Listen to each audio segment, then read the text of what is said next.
toogal ko fi di ziara suñu sëriñ yi toog di sëñ Moustapha bu suñu bàyyi sëñ Babacar Sy Abdoul Aziz ak sëriñ Maam Oumar ak suñu mbokk daaw góor ak mbokk yu baax yi sëriñ Abdoul Aziz Diop Moulay tabarakallahu ay njabooti boppam rek a fi dajale ñoom Mamadou Mbuub ñii ak suñu bokki caméraman yi fi daje woon nu sant leen ci turu xalifa bi ak ci turu njaboot gi loolu la ñu santoon ci tënk lu ci manqué nag ngeen xam ni ci sama matadi la ak suñu mbokk mu baax mi mu di El Hadji Sala Dieng fa tabarakallah lu ci manqué rek ci nun la bu matee ngeen xam ni ci moom la ndax li ñuy inspiré ci ñoom lay jógee fa tabarakallah ñu ñaan yàlla may ñu dugg ci gàmm ci bismillahi rahmaani rahim ci anam ba mu gën a selle génn ci alhamdulillahi rabbil alamin ca ñoom nañu ko bëggee yàlla defee ni mu amee noonu. Le khalife général des Tidianes, Serigne Babacar Sy Mansour, a réuni le lundi 4 octobre 2021 chez Serigne Maodo Sy Ibn Abdoul Aziz la famille d'El Hadji Malick Sy aux fins de la consulter sur l'opportunité ou non d'organiser le Gamou de Tivaouane cette année dans le contexte actuel de crise sanitaire où la pandémie de Covid-19 sévit toujours dans notre pays. Comme en 2020, cette rencontre s'est tenue en présence de ses conseillers médicaux, conformément à l'injonction coranique, nous invitant en toutes circonstances à consulter les détenteurs du savoir, comme le Coran nous y invite, fas'alou ahla dhikri in kuntum la ta'lamoun. Après les avoir écoutés sur l'évolution de la pandémie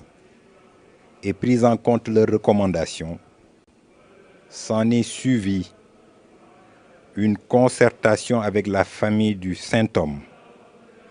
conformément à la bonne pratique de la consultation dans les affaires publiques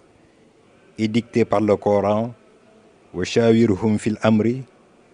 ou ailleurs, wa amruhum shura baynahum. De cette concertation est née la décision cette année de célébrer autrement le Mawlidun Nabi sallallahu alayhi wa sallam, commémorant la naissance du meilleur des hommes, le prophète Mohammed. Cette décision est dictée par la cohérence, mais également par le pragmatisme. Cohérence née d'une position de principe dictée par la charia, la sunna prophétique et la pratique de nos pieux devanciers. Je veux nommer Maulana Cheikh El Hadji Malick Sy radiyallahu anhu en période d'épidémie. Pragmatisme dicté par le caractère court des délais pour une organisation sans risque de l'édition 2021 du Maulid. Car le Maulid précédé des séances de bourde et dont la dimension populaire fait qu'il rassemble sur une période d'une dizaine de jours des millions de personnes à Tivaouane sans aucune possibilité de respecter les mesures de distanciation physique recommandées par les médecins peut être une source de recrudescence du Covid-19 et annihiler tous les efforts faits par les autorités sanitaires pour venir à bout de cette pandémie à 1000 facettes. Devant une telle situation et devant l'impossibilité matérielle de mettre en œuvre tout le dispositif organisationnel et sanitaire adéquat dans un laps de temps aussi court pour garantir à chaque fidèle la sécurité de sa personne et de ses proches, le khalife général des Tijanes a pris la responsabilité de ne pas célébrer le Gamou dans sa forme habituelle. Il n'interdit à personne de le célébrer selon ce que sa conscience lui dicte, mais il invite les fidèles qui ont choisi de faire de Tivaouane leur source d'inspiration à s'en tenir à l'esprit de cette commémoration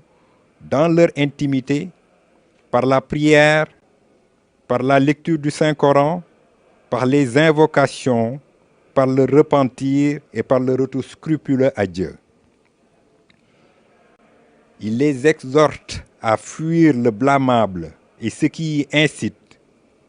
pour ne rechercher que les grâces promises à ceux qui prient sur le meilleur des hommes et se délectent des grâces et bénédictions infinies attachées à sa personne. Comme nous y invite le Coran, sourate 33 Al-Ahzab, verset 56, certes Allah et ses anges prient sur le prophète, ô vous qui croyez, priez sur lui et adressez-lui vos salutations. Inna Allah wa malaikatahu yusalluna ala nabi ya ayyuhalladhina amanu sallu alayhi wa sallimu taslima. Prier sur le prophète, c'est reproduire son modèle par la remémoration et la reproduction de ses excellentes qualités.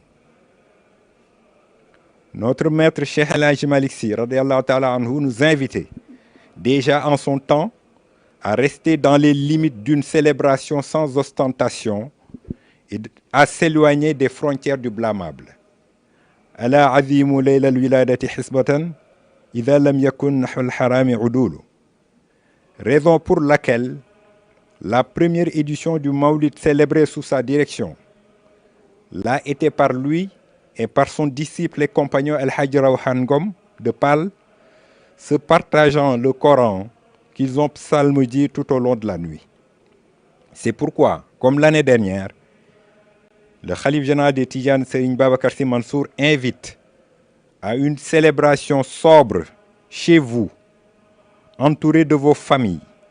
à multiplier les actes d'adoration, les ibadat, tout au long des 12 jours précédant la nuit du Maulid, par la lecture de panégyriques sur le prophète, dont le plus célèbre est l'Al-Burda de Mohamed al-Bousri,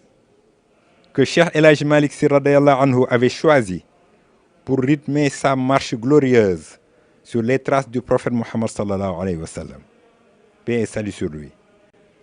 Et cela 10 nuits durant. Ce rituel du Bourde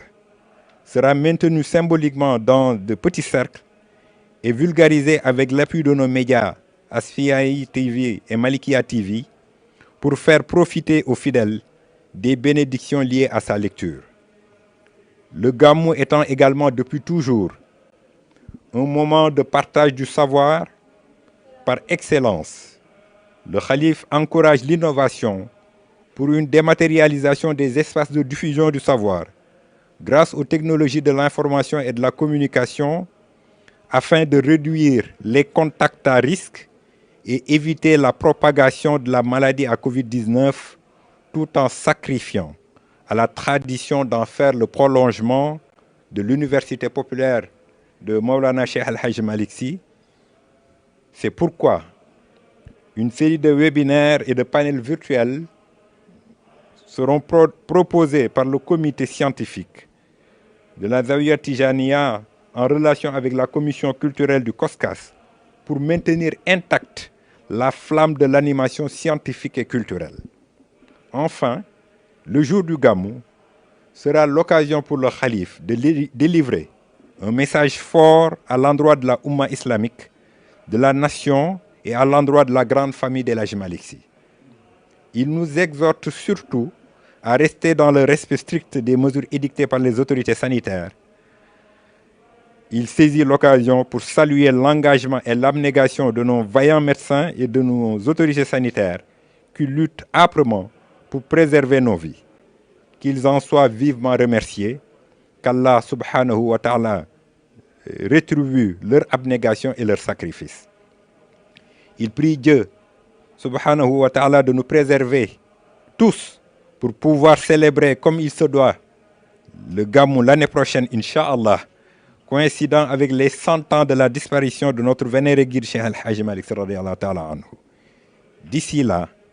il prie le Seigneur pour qu'il préserve l'humanité de cette malédiction et qu'il sauve notre cher Sénégal. paix et bénédiction sur tous. Wassalaamu aleykum wa rahmatullahi wa barakatuh. Sëriñ Habib jërëjëf ni ko xalifa bi bëgge woon sa baay bi ci biir sëriñ Babacar Abdoul Aziz bëgge ko jotale nga ko noonu matale na yal na yàlla matal sa lépp bokk yi message baa ngoog bii message la xalifa bi waxoon ni nañ ko indil sëriñ Babacar Abdoul Aziz yàlla dogal tabaarakallahu yaramam sutante mu santaan ñu ko donte le mënuñu leen wuutu ñu ñëw toog di nab nabi di leen ko defal waaye Si Malick dara manqué wu ci lim ci yaakaaroon ba teg ko ci sa loxo lépp rafet na lépp mat na yàlla mottali li ci des rek mooy ñaan yàlla bés bi yàlla indi ko ci jàmm te ñu bàyyi ko xel te xam li mu wax ci biir waxam ni alaa azimu laylal wiladati xisbatan ida lam yakun naxwa alxaraami udulu kon bokk yi ñi ngi ñaan yàlla bés bi na ko maam bëgge woon ñu defe ko noonu màggal yonent bi sallallahu alayhi wa sallam fu nit nekk mën na ko màggal waaye ci anam yoo xam ni anam yu jaar yoon la mu bañ a folklore mu bañ a adduna na yàlla alquran jàngoog naafila yaa ngoog joxe lekka ngoog bëggante gis nga yàlla fu nit nekk mën na ko fa wéetal fu nit nekk mën na fa màggal yonent bi kon nag kenn ku ci nekk na ko defe rek noo xam ni dana yëg ci yaramam ni am na ci lu mu dencal yonent bi sallallahu alayhi wasallam ndax kat koo xam ni soo ko màggalee yàlla màggal na ko soo ko màggalul yàlla màggal na ko waaye màggal ko wàññiwul dara wa rafaanaa laka dikrak lu ko gën a foor yàllaa ko wax wa rafaanaa laka dikrak yàlla nee na dooni mukk laa ilaha illa allah te tegoo ci muhammad rasulullah màggal mën na ko passé waaw inna allaha wa malaikatahu yusalluna ala nabi màggal mën na ko passé inna allaha wa malaikatahu ñoom ñëpp yusalluuna ala nabi màggal mën na ko passé bu yàlla julli ci yonent bi ni daal di digale ni malaayika yi ak nit ñeeg jinne yëpp nañ julli ci yonent bi ndax màggal mën na ko passé kon nag jusiitum wa kufiitum wa yu'tikum wa yansurukum di ñaan sunu wayjur wii ci biir ak sunu xalifa bi ak ay rakkam ak réew mi njabootu lislaam yi fi nekk yal na yàlla bàyyi leen fi yal na yàlla guddal seen fan yal na yàlla taxaw diina ji yal na yàlla taxaw tariqa bi yal na yàlla taxaw njaboot Seydi Hadj Malick yal na yàlla taxaw réew mi taxaw waale itam sunu bokk yi nga xam ni ñi ngi ci bitim réew di waa diaspora bi kontaan nañu sunu xol sedd na ñi ngi ziyaar ñëpp di ñaanal ñëpp di baalu xaq ñëpp wasalaamu aleykum wa rahmatullah wiladati xisbatan ida lam yakun naxwa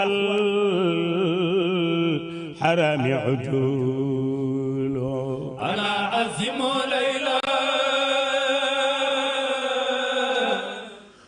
mbokk yi fa tabarakallahu ñoo ko déggandoo muy li nga xam ne mooy ndigal li jógee ci xalif général de Tidiane Serigne Babacar Sy Mansour ñu koy ñaanal yàlla